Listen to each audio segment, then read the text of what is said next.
Hello everyone, welcome to a new series I've been thinking about putting together. I'm going to call it Coffee Break Games or Coffee Break Gaming, something to that effect. It's going to be a series that's a little less scripted than my normal Taking It Offline or Games for Busy People. In it, I'm just going to talk about something that's been interesting me recently in the world of games. It could be something I've been playing that I haven't had a chance to script up yet, chatting with friends about a co-op game we've been enjoying, or some news that hit the scene that I think people might be interested in. I'm going to keep them short. The goal is to have these to be just interesting little snippets that you can enjoy and take in while having your morning coffee break, your afternoon tea break, when you're just sitting, you find yourself with a little bit of time. So I'm going to make this fun little graphic. I'll put it in the corner as that coffee cup empties. That's how long the video is going to be. So I'm just going to try to make these whenever I feel like it, and we'll just see how it goes. Maybe no one will like it and I won't like it and I'll stop making it. Maybe everyone will like it and it'll be a lot easier than scripting a full-length video. Who knows?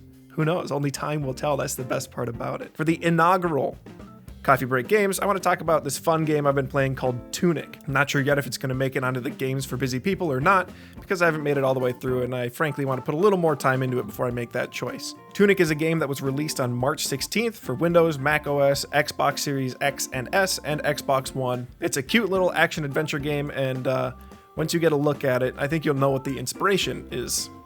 Well, where they heavily draw their inspiration from. If you guessed Zelda, you would be right on the money. You can tell that it is just so clearly a tribute to Zelda, what with its sort of top-down-ish, cute-looking, bush-cutting, pottery-breaking, everything going on for it.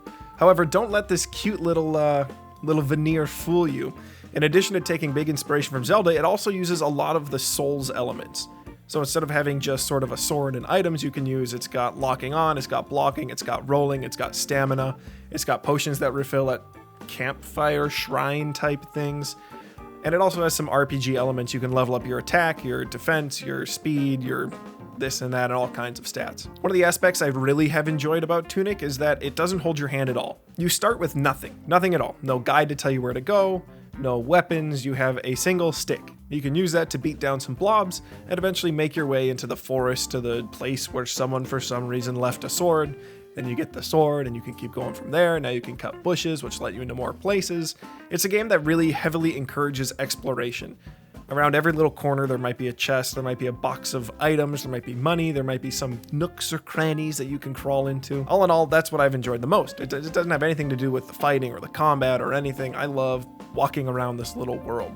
It's super cute, it's fun, the soundtrack is delightful. Now you might be stuck on this whole, you start with no instructions, there are no quest markers, there's nothing that tells you where to go. But boy, is that where the game also kicks in.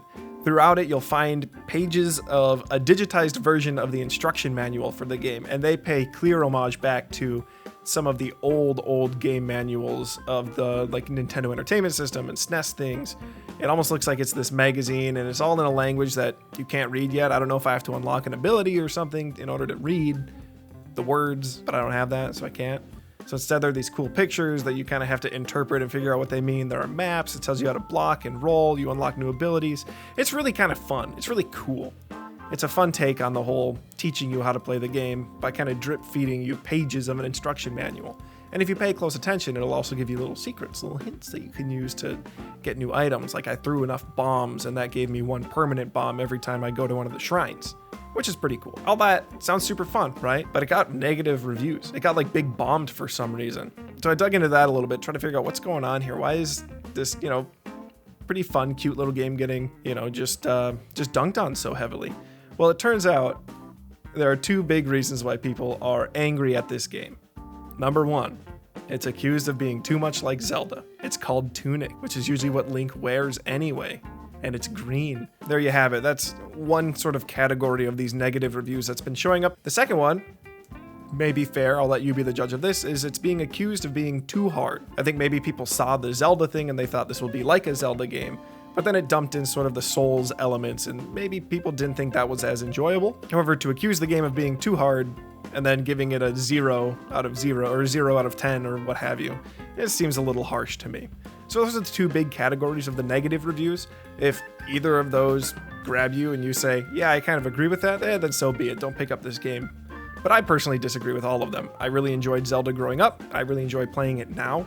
I have it on my controller and I just sort of sit back, kick back, and roll around and explore and try not to die. I won't lie, sometimes I get frustrated, but I'm not very good at Souls games, so that makes a ton of sense to me. I'm sure I started that sentence going somewhere, and in editing I'm probably going to figure out where it was going, but I don't remember it anymore.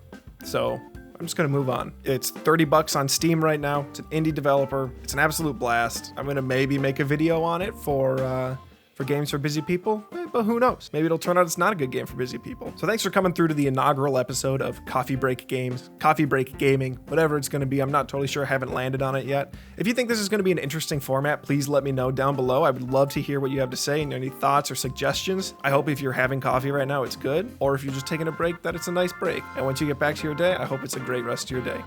Take it easy.